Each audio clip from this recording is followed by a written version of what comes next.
धरती सुनहरी अंबर नीला हो, धरती सुनहरी अंबर नीला, हर मौसम रंगीला, ऐसा देश है मेरा, हो ऐसा देश है मेरा।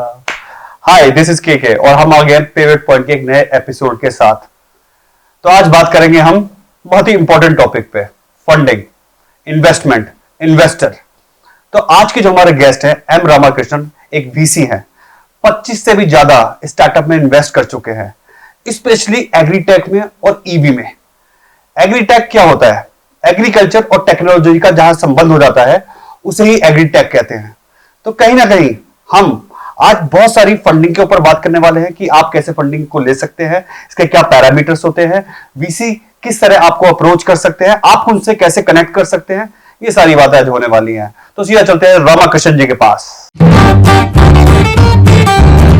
ज्यादातर लोग ये बोलते हैं कि पेड़ पे पैसा नहीं बनता है, लेकिन जो लोग एग्रीकल्चर में काम कर रहे हैं, पेड़ पौधों में काम कर रहे हैं, पेड़ पौधे उगा रहे हैं, उन सबको पेड़ों में ही पैसा दिखता है। रामाकृष्ण जी, आपका बहुत बहुत वेलकम है पिवट पॉइंट में। तो हम चाहते हैं कि आप अपनी थोड़ी सी कहानी शुरू से सुनाएं कि एक इन्वेस्टर कैसा था और कैसे वो इस मुकाम तक पहुंचा। Thank you so much. सबसे पहले तो मैं ये कहूंगा कि आप गाना बहुत अच्छा गाते हैं। इतना अच्छा इंट्रोडक्शन तो मैंने कभी एक्सपेक्ट भी नहीं किया था और आपने एकदम एनर्जी के साथ जो है सेशन शुरू किया, बहुत बहुत धन्यवाद। एक्चुअली गाना जो है ना, गाना तभी निकल पाता है जब गेस्ट सामने अच्छा बैठा हो। मैं कोई प्रोफेशनल सिंगर नहीं हूं और मुझे भी ऐसा लगा कि मेरे साथ अच्छा गाया। Good good good. तो मैंने अपनी इंजीनियरिंग करी थी, मैकेनिकल इंजीनियरिंग करी थी मैंने 98 में। फिर उसके बाद एमबीए किया था, एमबीए गुड़गांव 99 to 2001। फिर जैसा आपने बताया, मैं टेक कंसल्टिंग एनालिटिक्स इसमें था, 10-15 साल रेगुलर कॉर्पोरेट जॉब में था। फिर एक दोस्त ने जो है अपना स्टार्टअप शुरू किया, ये था 2016 के आसपास। उसने कहा कि आप तो मुझे जानते हैं, मैं आपका पैसा लेके भागने वाला नहीं हूँ, मेरे शक्ल पे भरोसा करके जो है मुझे थोड़ी सी फंडिंग दे दीजिए। मैंने कहा ठीक है। ना मेरे को स्टार्टअप्स का एस मालूम, ना मेरे को स्टार्टअप वैल्यूएशंस का वी मालूम। एंजल इन्वेस्टर का नाम उसने मेरे को समझाया था कि सर आप एंजल इन्वेस्टर बन गए हो, आप पैसे दे रहे हो। तो मैंने कहा अच्छा ठीक है, जो भी है तुम पैसा ले जाओ। So that's the way the journey started. Okay, उसके बाद फिर दो चीजें हुई। मैं स्टार्टअप में काम करता रहा, तो स्टार्टअप का अंदर क्या होता है, स्टार्टअप में क्या भसड़ मचती है, क्या मजा आता है, क्या फ्लक्चुएशंस होते हैं, ऊंच नीच होता है, जो भी कुछ होता है वो समझता रहा। दूसरी तरफ एक जगह पे मैं काम कर ही रहा था, बट वो स्टार्टअप इन्वेस्टमेंट मेरे को थोड़ा वो क्या कहते हैं कि शेर के मुंह में खून लग गया टाइप्स। तो मेरे को लगा कि थोड़ा सा और एक्सप्लोर करना चाहिए कि और कौन से स्टार्टअप से और कहाँ पैसा डाला जा सकता है। तो मैं कुछ ग्रुप्स में ज्वाइन किया जो स्टार्टअप्स में इन्वेस्ट करते हैं। एक जगह पे पैसा डाला तो और लोगों से इंटरेस्ट आना शुरू हुआ कि आप स्टार्टअप्स इन्वेस्ट करते हैं तो मेरा भी स्टार्टअप देख लीजिए। तो वो चलता रहा। एक स्टेज आया कि मैं एग्रीटेक वर्ल्ड में जो है स्टार्टअप में काम कर ही रहा था, एंजल इन्वेस्टर भी था, तो बहुत सारे लोग अप्रोच करने लगे कि आप पैसा रेज करने में मदद कर दो या किसी के साथ कनेक्ट कराने में मदद कर दो। तो इसको थोड़ा फॉर्मल स्ट्रक्चर लाने के लिए मैंने रिसेंटली एक एग्रीटेक फोकस एक्सेलरेटर प्रोग्राम शुरू किया, उसका भी। अच्छा, सर आप ये बताइए, आपका मेजर फोकस एग्रीकल्चर में था या खाली पैसे बनाने में था? अच्छा सवाल है। एग्रीकल्चर में तो एक्सीडेंटली घुसा मैं, जैसा मैंने बताया कि दोस्त की कंपनी थी, वो AIML में था, अलग अलग यूज केसेस ट्राई कर रहे थे वो। और जब मैं फुल टाइम उनके साथ काम करना शुरू किया तब एग्री एक्सप्लोर कर रहे थे। और एग्रीकल्चर में ऐसा लगा कि यार टेक्नोलॉजी का तो बहुत कम यूज हुआ है या बहुत कम लेवरेज हुआ है। अगर आप बैंकिंग वगैरह देखें तो बैंकिंग में बहुत सालों से बहुत हेविली टेक यूसेज रहा है, बट एग्रीकल्चर में रिलेटिवली न्यू है। तो स्कोप ज्यादा लगा, तो इसलिए हम उसमें घुस गए। और फिर मैंने अपना पूरा करियर उसी डायरेक्शन में चेंज कर लिया कि हाँ अब हम एग्री में काम करेंगे, एग्री टेक में काम करेंगे या नॉन टेक में काम करेंगे, लेकिन एग्री में काम करेंगे। इन्वेस्टमेंट जो है मेरा एग्री नॉन एग्री दोनों में चलता रहता है। ओके, तो ये था। सो बेसिकली जितना हमने आपके बारे में रिसर्च करी है उसमें हमने ये देखा है कि आप काफी फार्मर को भी सपोर्ट कर रहे हैं। तो उसका इंटरेस्ट क्या है? क्योंकि देखो, फार्मर से तो पैसा नहीं, मतलब पैसा नहीं मिल सकता। If I am thinking like as a angel investor, तो मेरा मेजर फोकस है कि हाँ मेरे मेरे पैसे की ग्रोथ बढ़े, राइट। अब जो ग्रुप है स्टार्टअप से मैं कनेक्टेड हूँ, मे भी शायद वो इन्वेस्ट करके मेरे पैसे को डबल कर दे, ट्रिपल कर दे, 100 टाइम्स कर दे, ठीक है। जैसा देखा गया है कि स्टार्टअप में पैसा लगाना मीन्स अपने पैसे की ग्रोथ को 100 एक्स तक लेके जाना, ओके। बट ये फार्मर फार्मर पे तो एक इन्वेस्टर कैसे सोच सकता है कि वो मुझे पैसे को कैसे डबल करेगा समहाउ, क्योंकि अगर डबल करेगा तो तुम्हें पूरा इन्वॉल्व होना पड़ेगा। तो थोड़ा इस पे बारे में एक्सप्लेन करें कि एक इन्वेस्टर का इंटरेस्ट गरीब फार्मर में क्यों जा रहा है और आप क्यों सपोर्ट कर रहे हैं उनको। मैं आपसे एक सिंपल सा सवाल पूछता हूँ, हम्म। आपके हिसाब से एक सिंपल फार्मर जो एमपी में सोयाबीन की खेती कर रहा है, उसका क्या खर्चा होता होगा और क्या आमदनी होती होगी 1 एकड़ में अगर वो काम कर रहा है? सर देखिए, मैं फार्मर की लाइफ को जानता नहीं, हाँ मैंने कुछ मूवी जरूर देखी है। आप एक रफ अंदाजा लगाइए कि 100 रुपए अगर वो लगाता है अपने खेती में, तो वो 120 कमाता होगा, 150 कमाता होगा, 1000 कमाता होगा, कितना लगता है आपको? 100 रुपए अगर वो खर्च कर रहा है तो कितना रुपए कमाता होगा? May be double. डबल, हाँ। एग्जैक्टली। एक सिंपल फार्मर जो है आराम से, अगर वो एक्सटर्नल लेबर नहीं लगा रहा है, सिर्फ अपना इनपुट का खर्चा कर रहा है, जमीन उसकी है, तो 100 रुपए लगाता है तो आराम से वो 150 से 200 रुपए कमाता है। ओके। काफी लोग ये नहीं समझ पाते हैं कि खेती इनहेरेंटली जो है एक वेरी वेरी प्रॉफिटेबल बिजनेस है। लोगों को उसके सारे प्रॉब्लम्स दिखते हैं कि अरे अचानक मौसम खराब हो गया तो क्या होगा, अरे मार्केट प्राइस ऊपर नीचे हो गया तो क्या हो गया। अगर सब कुछ ठीक चलता है तो आपका जो पोटेंशियल मार्जिन जो है ना, वो इतना हाई है कि आप ऑलमोस्ट थोड़े बहुत फ्लक्चुएशंस भी आप झेल लोगे तो लॉन्ग टर्म में जो है आप पैसा बना लेते हो। तो हम लोगों का क्या है, अभी मैं जिस कंपनी में काम करता हूँ, हम उसको मैं ग्रोपिटल के नाम की कंपनी में काम करता हूँ। ओके। उसमें हम लोग फार्मर्स के साथ जुड़ते हैं। हमारा 2 मॉडल है, एक हम लैंड लीज पे ले लेते हैं, खुद काम करते हैं। दूसरा जो आपने बताया कि फार्मर्स का लाइफ कैसे सुधारते हैं, क्यों सुधारते हैं। कई बार होता है कि हमें एक पैच ऑफ लैंड नहीं मिलता, बहुत सारे फार्मर्स के पास छोटे छोटे पैच ऑफ लैंड होते हैं, तो हम उनको literally as a extension of our business हम उनके साथ काम करते हैं कि भाई लोग आप हमारे साथ जुड़ो, हम जिस तरह से बोल रहे हैं उस तरह से अपनी खेती करो। जब हम बोल रहे हैं कि इतना खाद डालना है तो उतना ही खाद डालो, जब हम बोल रहे हैं कि इतना पानी डालना है तो उतना ही पानी डालो, उतना ही पानी डालो। और जो क्रॉप्स हम बोल रहे हैं वही क्रॉप लगाओ। उससे क्या होगा कि आपके जो भी प्रैक्टिसेस हैं एकदम सही तरह से चलेंगे तो आपका यील्ड अच्छा आएगा। एंड जैसे हम अपने एम्प्लॉयज को जो है एक फिक्स सैलरी देते हैं, हम आपको एक बेसिक अश्योर्ड इनकम दे देंगे, ताकि आपको वो टेंशन ना रहे कि अरे फसल खराब हो गया तो मेरा क्या होगा, मार्केट खराब हो गया तो मेरा क्या होगा। आपको एक मिनिमम अश्योर्ड हम रिटर्न दे देंगे। ओके। मंथली सैलरी के इक्विवेलेंट आपको मिल जाएगा। और फसल अच्छा रहा तो जितना ज्यादा अच्छा रहेगा उसमें आपको एक प्रॉफिट शेयर भी मिलेगा। आप एक तरह से समझ लीजिए एम्प्लॉय का जैसे एक फिक्स सैलरी होता है और परफॉर्मेंस बेस्ड बोनस होता है, हम वही कॉन्सेप्ट जो है किसान के लिए लेके जा रहे हैं कि भाई आपको एक बेसिक इनकम तो मिल ही जाएगी, तो आपके घर में कोई भूखा नहीं मरेगा। दूसरा जो है अच्छा काम किया आपने तो आपको एक्स्ट्रा बोनस मिलेगा। फार्मर जितना कमा रहा है आज, क्या उससे ज्यादा मिल रहा है, उसके बराबर मिल रहा है, या आपसे कोलैबोरेट करके उसका कुछ कम हो जाएगा? हम ये बोलते हैं कि जो आप रिस्क के साथ कमाते हो उससे कम आपको अश्योर्ड मिलेगा, और अगर हमारे साथ जुड़ के ढंग से कमाते हो तो रिस्क के साथ जो आपका मिलता है उससे ज्यादा ही कमाओगे आप। बोनस के साथ जो है आपको हमेशा ज्यादा ही कमाई होगी, और आपका डाउन साइड भी हम प्रोटेक्ट करते हैं। ठीक है। तो अभी जब हम इस शो के पहले स्टोरी डायरी में बात कर रहे थे, आपने बताया था कि आप एआई एमएल पे भी काम कर रहे हो एग्रीकल्चर में, तो एआई एग्रीकल्चर कैसे फिट होगा एग्रीकल्चर में? राइट।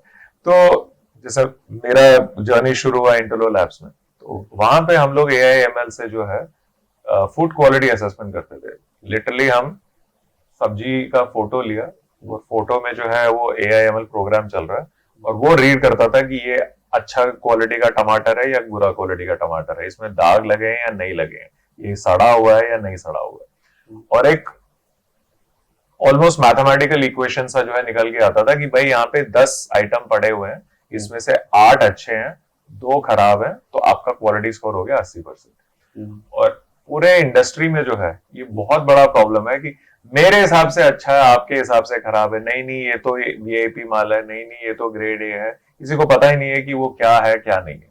तो हम उसको जो है एकदम वो क्वांटिफाई कर रहे थे कि जो डिफेक्ट्स लोगों को पता है कि ब्लैक स्पॉट्स है या उसमें रॉटन है या वो गीला है, तो वो सारी चीजों को जो है हम डिफेक्ट्स बोल के इतने डिफेक्ट्स परसेंटेज है, ये अच्छा वाला परसेंटेज है, आपका इतना माल अच्छा है, इतना माल खराब है, ये करते हैं।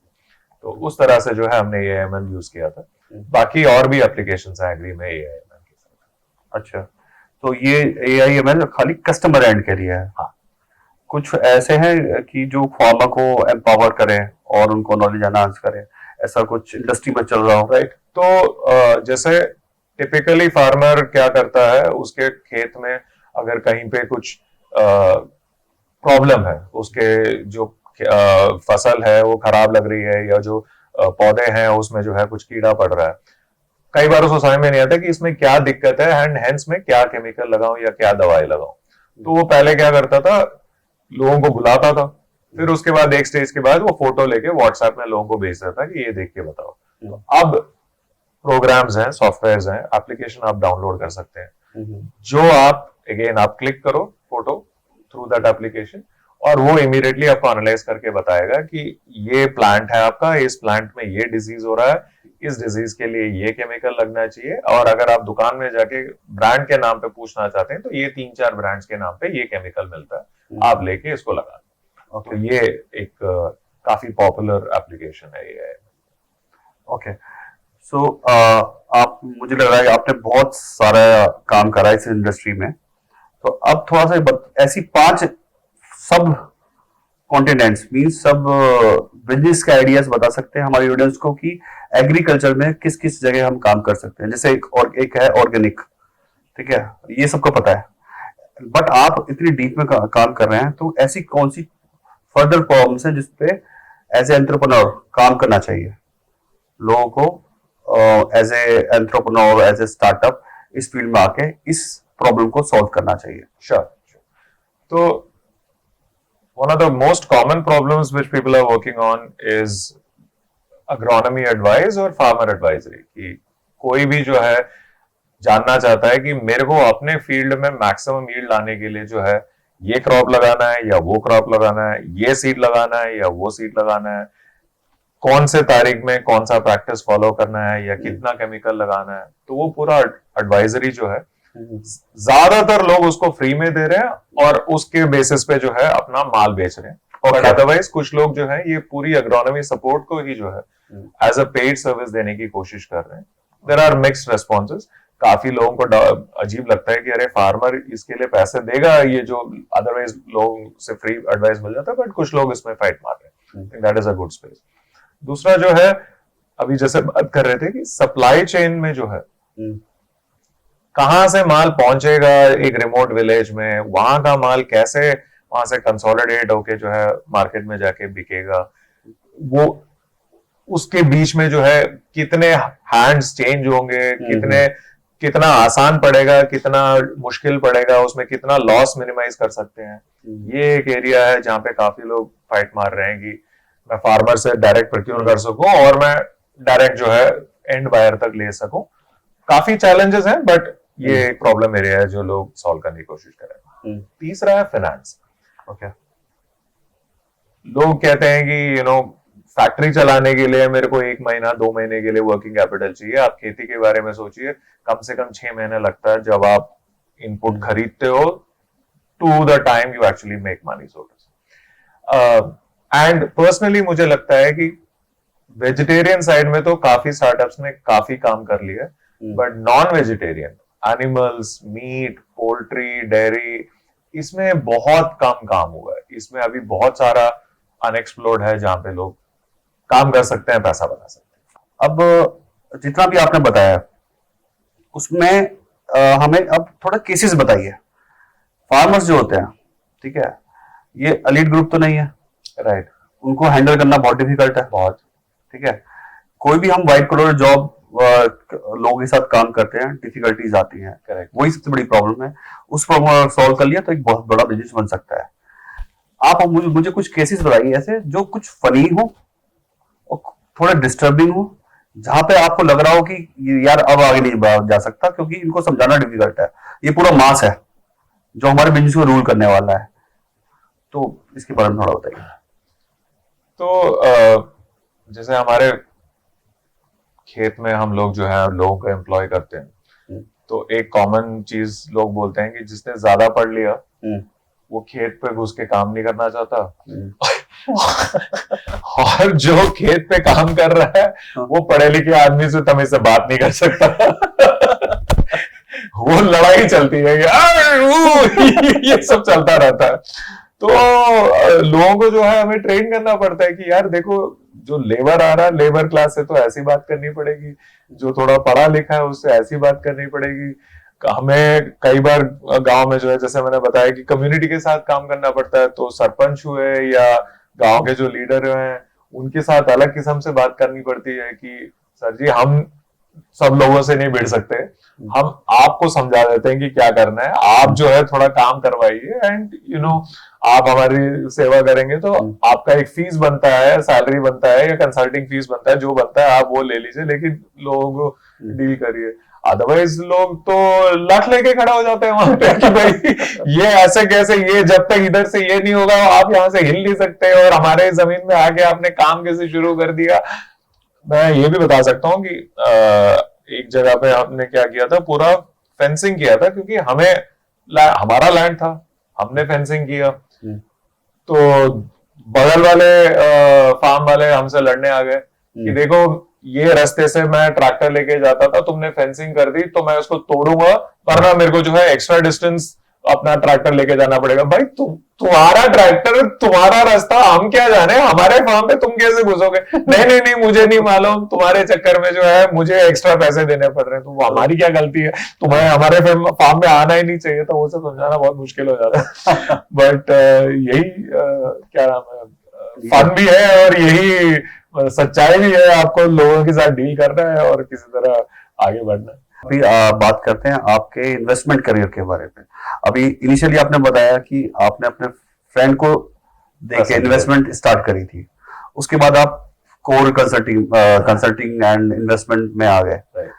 तो इन्वेस्टमेंट सबको चाहिए, राइट, जितने भी ये शोज देख रहे हैं उनको भी चाहिए, राइट, ठीक है। इन्वेस्टमेंट मिलती कैसे है, उसके क्या पैरामीटर्स हैं, ठीक है। अभी लोग सबने शार्क टैंक देखा है, लेकिन किसी को बैकएंड पे ये नहीं बताया कि ड्यू डिलिजेंस में 90% स्टार्टअप फंस चुके हैं, फंडिंग किसी को नहीं मिली है, फंडिंग मिलती ही नहीं है। इन शॉर्ट 90% स्टार्टअप को लगता है फंडिंग मिल जाएगी, मैं बिजनेस कर लूंगा और मैं इजी अपना यूनिकॉर्न बिल्ड कर लूंगा। सबको बस ये दिख रहा है कि मुझे फ्लिपकार्ट अमेजोन जैसा अपना एक यूनिकॉर्न डेवलप करना है।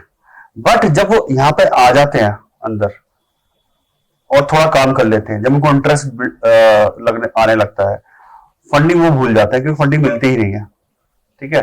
फंडिंग मिलेगी डेफिनेटली, क्योंकि इसके पैरामीटर्स भी इवॉल्व हो रहे हैं। 2012 में आईडीएफ पे मिल जाती थी फंडिंग, उसके बाद फिर एमवीपी पे मिलने लगी। एमवीपी मींस मैं ऑडियंस को बताना चाहूंगा, एमवीपी मींस एक प्रोडक्ट का इनिशियल एक सिस्टम। अगर आप वो लॉन्च करते हैं, कस्टमर उसको लाइक करता है, कुछ उसमें ट्रांजेक्शन होती है, उसको एमवीपी पे बोला जाता है, राइट। सो एमवीपी पे फंडिंग मिलनी स्टार्ट हुई। अब जब लोगों ने एमवीपी बनाना स्टार्ट करा तो इन्वेस्टर बोलता है कि अब हम बड़े हो गए हैं, अब तो हम रेवेन्यू पे पैसे देंगे। अब उनको अपने सिस्टम को बूट स्टेप लगा के एक राइट सिस्टम बिल्ड करना होता है, फिर वो डिमांड कर सकते हैं फंडिंग की। तो फंडिंग की स्टेज भी ईयर बाय ईयर चेंज होती चली जा रही है, बिकॉज इन्वेस्टर चेंज होता जा रहा है। तो आप थोड़ा ये बताइए कि आपने जब इनिशियली इन्वेस्टमेंट देना स्टार्ट करा तो उसके पैरामीटर क्या थे और आज के क्या पैरामीटर्स हैं, फंडिंग मिलेगी या नहीं मिलेगी स्टार्टअप्स को इंडिया के अंदर? क्योंकि लोग सब इकोसिस्टम के बारे में बात कर रहे हैं, राइट, लेकिन इकोसिस्टम एग्जिस्ट करता है, यस करता है, लेकिन इतनी नॉलेज नहीं है लोगों को, राइट। तो प्लीज इसके बारे में एक्सप्लेन करें। श्योर।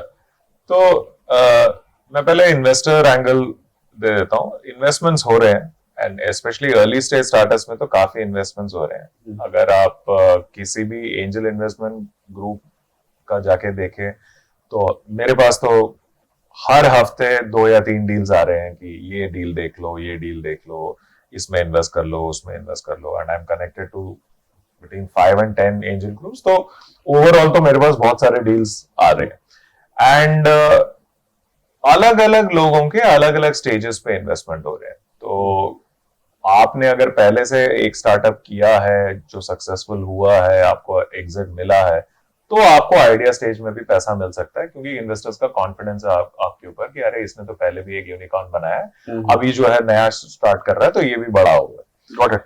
नहीं तो आपने अगर सिमिलर स्पेस में कहीं काम किया हुआ है, उस एक्सपीरियंस के बेसिस पे आप अभी कुछ नया कर रहे हैं। कि मैं पहले जैसे ग्रामोफोन का फाउंडर पहले क्रॉपन में था, उससे पहले उसने एज एन इन्वेस्टर भी काम किया हुआ था। तो जब उसने धंधा शुरू किया तो इन्वेस्टर्स का कॉन्फिडेंस था कि हाँ ये समझता है, ये कर लेगा, तो वो एक चीज होती है। फिर होता है कि अच्छा आपके पास बहुत बढ़िया, बहुत वेल नोन स्टार्टअप के साथ आपने काम नहीं किया है, बट कुछ रेलेवेंट एक्सपीरियंस है या तजुर्बा ना सही, एंथुजियाज्म है। तो अगर आप एंथुजियाज्म के बेसिस पे फंडिंग उठाना चाहते हैं तो वो बहुत मुश्किल है। ओके। एंथुजियाज्म के बेसिस पे जो है आप फिर अननोन इन्वेस्टर्स के पास ना जाएं। आप जैसे एक टर्म यूज करते हैं फ्रेंड्स एंड फैमिली, आप अपने मम्मी पापा के पास जाएं, आप अपने एक्स कलीग्स के पास जाएं, आप अपने बैचमेट्स के पास जाएं और बोलो कि वो 5 लाख दे दो, 10 लाख दे दो, 25 लाख दे दो, ताकि मैं एक, जैसे आपने बोला, एक मिनिमम वायबल प्रोडक्ट बना लूं, एक सिंपल सा लॉन्च कर लूं, मैं किसी को दिखा सकूं कि देखो अभी सिर्फ आइडिया नहीं है, मैंने कुछ तो अचीव किया। यस। इस माइलस्टोन के आगे जाने के लिए जो है मेरे को एक्स्ट्रा फंडिंग चाहिए। अगर आपके पास ना एक्सपीरियंस है, ना रेलेवेंट कॉन्टैक्ट्स हैं, और आप सोच रहे हैं कि आइडिया के बेसिस पे आपको पैसा मिलना चाहिए, वो तो बहुत ही ज्यादा मुश्किल है। एंड थोड़ा बहुत स्केल बिल्ड करेंगे, फिर वो प्रॉफिटेबिलिटी, यूनिट इकोनॉमिक्स, उसके बेसिस पे जो है पैसा मिल रहा है। ऐसा नहीं है कि पैसा मिलना बंद हो गया है, फंडिंग विंटर है, बट वो लेट स्टेज फंडिंग के लिए, अर्ली स्टेज स्टार्टअप्स के लिए आज की तारीख में भी पैसा मिल रहे हैं। इनफैक्ट अब तो काफी सारे एक्सेलरेटर्स हैं जो कॉन्शियसली जो है इवन स्टूडेंट्स को हेल्प कर रहे हैं कि आप अभी भी पढ़ाई कर रहे हो, आपके दिमाग में कुछ आइडिया है, आप कुछ हेल्प लेना चाहते हो, तो हमसे हेल्प लो एंड हम आपको गाइड करेंगे कि ये आइडिया काम कर सकता है, ये आइडिया काम नहीं कर सकता, इस आइडिया में ऑलरेडी 10 लोग अपना हाथ जला चुके हैं, या इस आइडिया में कुछ लोग पैसा बना रहे हैं। एंड मैं ये भी बता सकता हूँ कि एक स्टार्टअप में मैंने पैसा डाला है, सैम्फे करके, फीमेल हाइजीन प्रोडक्ट्स बनाते हैं वो। उसके जो फाउंडर्स हैं वो IIT दिल्ली से हैं और उन्होंने 2nd ईयर या 3rd ईयर में ये बिजनेस लॉन्च किया था, और आज के तारीख में उन्होंने काफी मोटा पैसा रेज किया है। They have grown well. Radhika Apte को उन्होंने रोप इन किया है as a celebrity endorsement, so that business is going well. तो ऐसा नहीं है कि आप कॉलेज में रह के जो है बिजनेस नहीं लॉन्च कर सकते, बट हाँ कॉलेज में फ्रैंकली स्पीकिंग मेरे पास भी इतना अंडरस्टैंडिंग नहीं था। अगर मेरे को कोई बोलता मेरे कॉलेज के डेज में कि बिजनेस स्टार्ट करो, मैं नहीं कर सकता था। तो वो गाइडेंस की जरूरत होती है। पैसा मिल रहा है स्टार्टअप्स को, ऐसा नहीं है कि पैसा नहीं मिल रहा है, बट हाँ माता बची थोड़ी करनी पड़ेगी, थोड़ा सा जो है क्लैरिटी लाना पड़ेगा। पहला राउंड जो है आप फ्रेंड्स एंड फैमिली करें तो बेटर। इन्वेस्टमेंट की बात हो गई है। सबसे इंपॉर्टेंट पॉइंट जो मुझे लगता है आपको शेयर करना चाहिए हमारी ऑडियंस के साथ, आपने PwC में काम करा है, आपने इन्वेस्टमेंट्स करी हैं, छोटी बड़ी काफी सारी, आपने स्टार्टअप में परफॉर्म करा है, एज ए स्टार्टअप अभी भी काम कर रहे हैं, तो आप एक राइट पैकेज हैं किसी भी आइडिया को वैलिडेट करने का। क्योंकि 90% लोग क्या है, अपने एक्सपीरियंस गेन करने के बाद अपने आप को कंसल्टेंट बोलना स्टार्ट कर देते हैं, राइट। बट आपने कोर कंसल्टिंग में काम करा है, तो somehow you are the right package to tell that कि एक आइडिया को कैसे वैलिडेट करा जाता है, कि उसमें हमें एनर्जी डालनी चाहिए, अपना हार्डकोर मनी लगाना चाहिए या नहीं लगाना चाहिए। क्योंकि दिक्कत यही हो रही है ऑन ग्राउंड कि हम क्या करते हैं, हम एक आइडिया पकड़ते हैं, उसको ढंग से वैलिडेट नहीं करते, उस पर एनर्जी डाल देते हैं ओवर, और हम पब्लिश करना स्टार्ट कर देते हैं, भाई मुझे फंड दे दो। मैंने बेबी भी रेडी कर लिया, मुझे फंड दे दो, ठीक है। तो समहाउ इस पे थोड़ा एक्सप्लेन करिए कि कैसे एक आइडिया को राइट वे में वैलिडेट कर सकते हैं eight the angle of market research. Market का साइज क्या होता है, मार्केट को कैसे वैलिडेट करते हैं, क्योंकि कहीं ना कहीं हर स्टार्टअप एक मार्केट बनाना जा रहा है। कुछ एग्जिस्टिंग मार्केट होती है और कुछ नई मार्केट्स होती हैं। तो how to validate at the angle of market research, कि किस तरीके से रिसर्च करें वो, जिसको रिसर्च एक्चुअली वो जो रिसर्च नहीं कर रहे हैं वो अपनी सर्च कर रहे हैं। मार्केट रिसर्च के एक्सपर्ट्स थोड़ा शेयर करिए और कैसे आइडिया को वैलिडेट करते हैं उसको भी शेयर करिए कि इन्वेस्टर इंप्रेस हो पाए, उनको फंड दे पाए। इसमें 2-3 चीजें हैं। सबसे पहले तो ये है कि don't make that mistake of कि मैंने एक सोल्यूशन निकाल लिया और उस सोल्यूशन के लिए प्रॉब्लम ढूंढ रहा हूँ। पहले प्रॉब्लम आइडेंटिफाई करिए, उसके लिए सोल्यूशन ढूंढिए। कई बार उल्टा हो जाता है कि ये बना लिया है तो अब बेचना है। फिर दूसरी चीज होती है, जैसे आपने बोला आप वैलिडेशन के लिए निकल रहे हो, तो अपने आप को बोलो कि आपको वैलिडेट करना है, आपको वेरीफाई करना है कि ये प्रॉब्लम एग्जिस्ट करता है कि नहीं, और इस प्रॉब्लम के लिए कोई पैसा देता है कि नहीं देता। ये मत सोचिए कि अच्छा मेरे को 4 लोगों से हाँ बुलवाना है कि हाँ ये प्रॉब्लम है। अब ये सोच के निकलिए कि मेरे को 100 लोगों से बात करना है और फिर मैं डिसाइड करूंगा कि प्रॉब्लम है कि नहीं। पहले से आपने ठान लिया कि मैं तो वही रेस्पॉन्स ढूंढ रहा हूं जो मेरे लिए पॉजिटिव हो, फिर आपके लिए वो बर्बाद है। एक छोटा सा एग्जाम्पल देता हूँ। एक बार मेरी एक स्टार्टअप फाउंडर से बात हो रही थी। They were building some kind of a software for CAs. CAs भी नहीं, CA firms. तो एंड उनका जो टिकट साइज था पर मंथ पर एनम जो भी कुछ था, काफी छोटा सा अमाउंट था।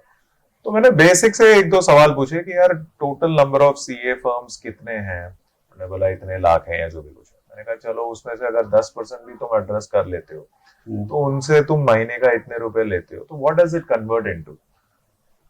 कुछ 20 करोड़ 25 करोड़ कुछ ऐसा टारगेट मार्केट साइज था। मैंने कहा यार 25 करोड़ का तुम्हारा मार्केट साइज का टारगेट है तो तुम क्या ही साइज बना लोगे, क्या ही स्केल बना लोगे, इसमें फिर मतलब फाइट मारने की बात ही नहीं ना। देन तो ड्रॉप इट, कोई और प्रॉब्लम पकड़ लो जो बड़ा है और आप कुछ बड़ा कर सको ताकि बाकी लोगों को भी इंटरेस्ट आए कि करें। तो लोग एंड उसमें ये इशू था कि किसी ने उनको बताया कि सीए फर्म का ये प्रॉब्लम होता है उनके जान पहचान में, एंड वो उसके पीछे पड़ गए और उन्होंने काफी काम कर लिया, एक बड़ा सा सॉफ्टवेयर बना दिया। अब वो बन गया है तो वो डेस्परेट हैं कि कहीं ना कहीं बिक जाए, तो वो फिर गलत अप्रोच आ जाता है। आप निकलिए वेरी क्लियर माइलस्टोन्स के साथ कि मैं इतने लोगों से बात करूंगा, इस इतने दिन के अंदर मेरे इतने डाउनलोड्स होने चाहिए या इतने पेड कस्टमर्स होने चाहिए या इतने लोगों का एक वेरिफिकेशन आना चाहिए कि हाँ ये है, या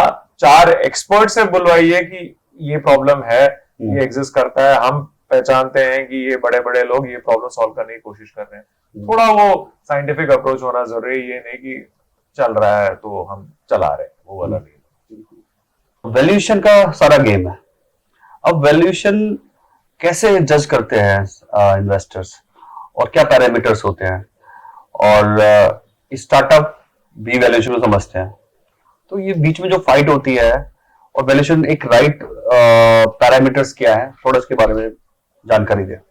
आपने कभी करोल बाग या सरोज नगर या लाजपत नगर में जाके दुकान में बैठ के बार्गेनिंग किया? ये स्टार्टअप वैल्यूएशन भी थोड़ा बहुत वैसे ही है। ओके तो बचपन में मैं करोल बाग में था और मैं अपने मम्मी पापा के साथ करोल बाग मतलब वहीं पे रहते थे और सारे शॉपिंग वहीं पे करते थे।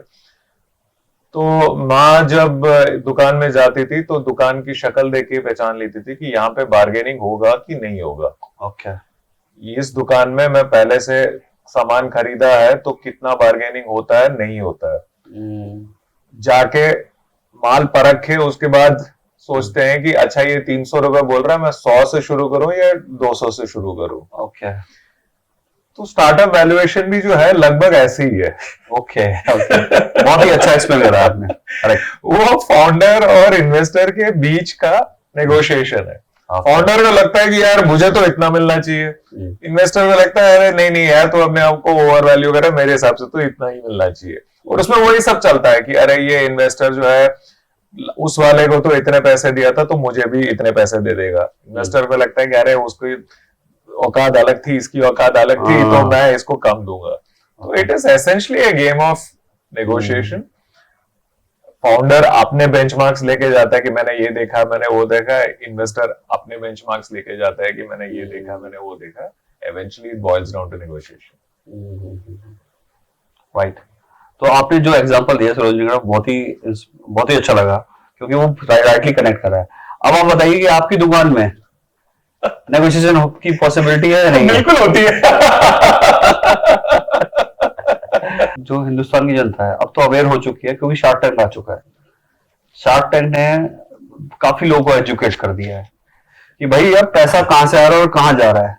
अब हर कोई बंदा इंडिया में अपना एक आइडिया सोच रहा है, क्योंकि उसको लग रहा है पैसा, उसको लग रहा है शार्क टैंक में जाके खड़ा होगा और बस मिलियंस ऑफ डॉलर्स ऐसे बौछार होगा और मैं घर जाऊंगा खुशी खुशी अपना जो है यूनिकॉर्न डिक्लेयर कर दूंगा। तो आप बताइए स्टार्टअप के बारे में आपके क्या व्यूज है?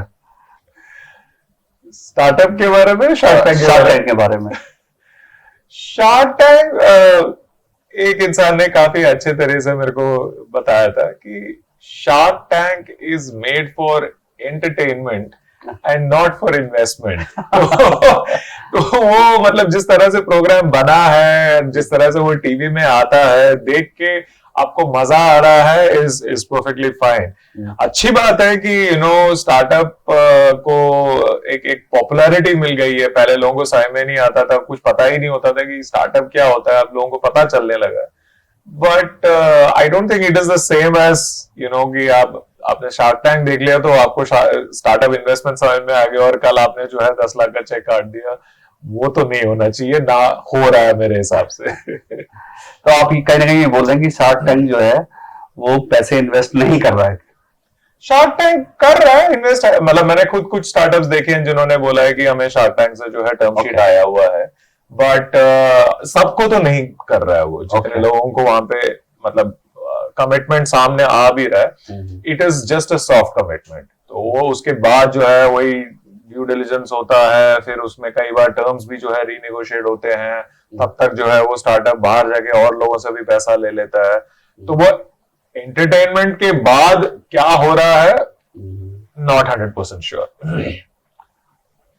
ओके, तो राम सर आप बताइए, आप चाय पसंद करते हैं, कॉफी पसंद करते हैं? मैं बियर पसंद करता हूँ।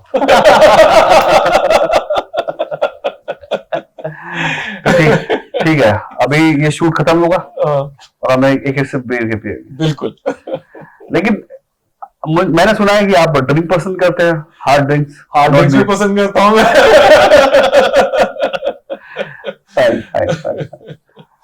ठीक है, तो थोड़ा और बताइए अपने बारे में, फैमिली के बारे में बताइए। मैं Tamilian but born and brought up in Delhi.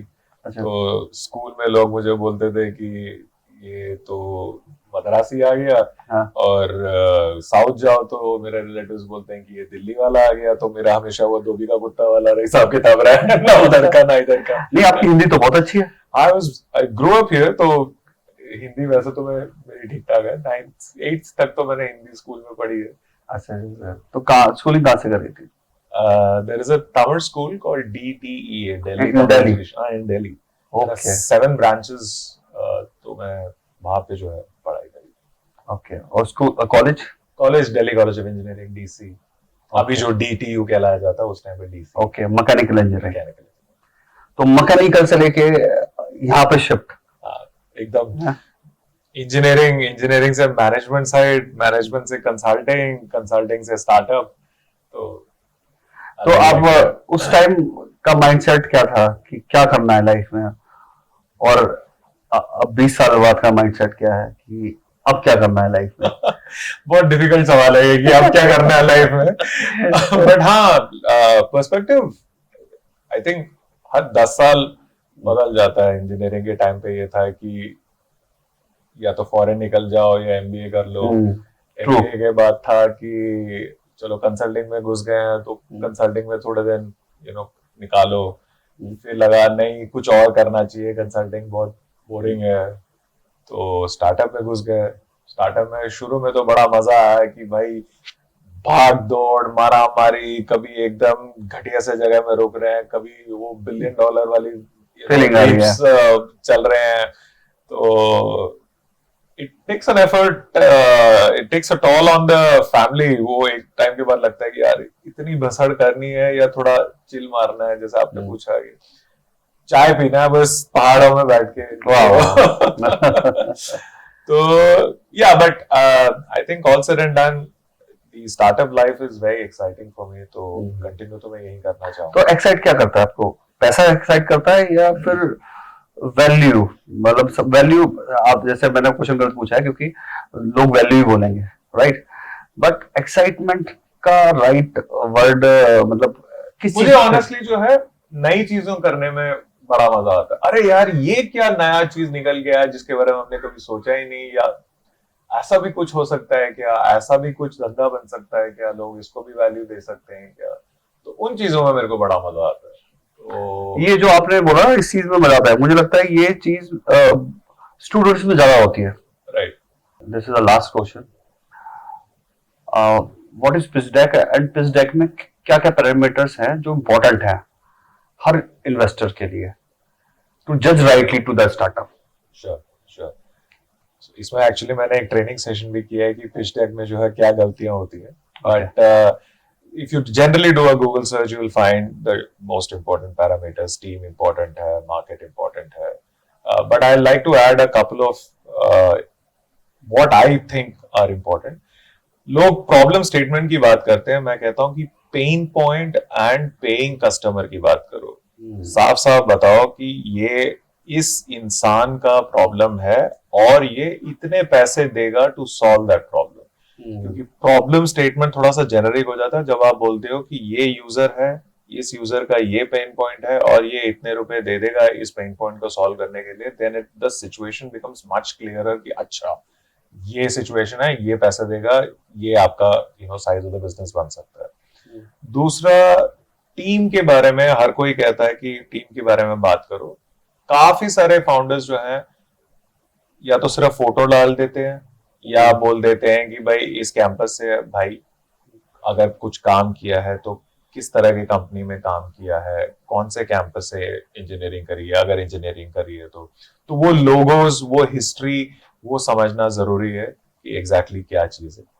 तीसरा, हर कोई मार्केट साइज के बारे में बात करता है, बट मार्केट साइज थोड़ा रेलेवेंट बात करो। ये नहीं कि मैं लेट्स से डॉग फूड की बात कर रहा हूं एज अ प्रोडक्ट एंड मैं overall food business in India को मैं टैम दिखाता हूं, doesn't make any sense. So make the time clear कि एक्चुअली मार्केट में कितना धंधा, कितना बड़ा ये बिजनेस हो सकता है। That is what the investor wants to see. ये नहीं कि ये ओवरऑल बबल है या पाई चार्ट है उसमें से ये छोटा सा परसेंटेज, ये धंधा कितना बड़ा हो सकता है। That's what as an investor I am trying to gauge when I look at a pitch deck. So these are some basic points. तो मैं अपनी ऑडियंस को बताना चाहता हूं, स्टार्टअप एक आर्मी की मिशन की तरह है। इट्स वेरी डिफिकल्ट, क्योंकि यहाँ पे आपको अकेले काम नहीं करना है, आपको टीम के साथ काम करना है।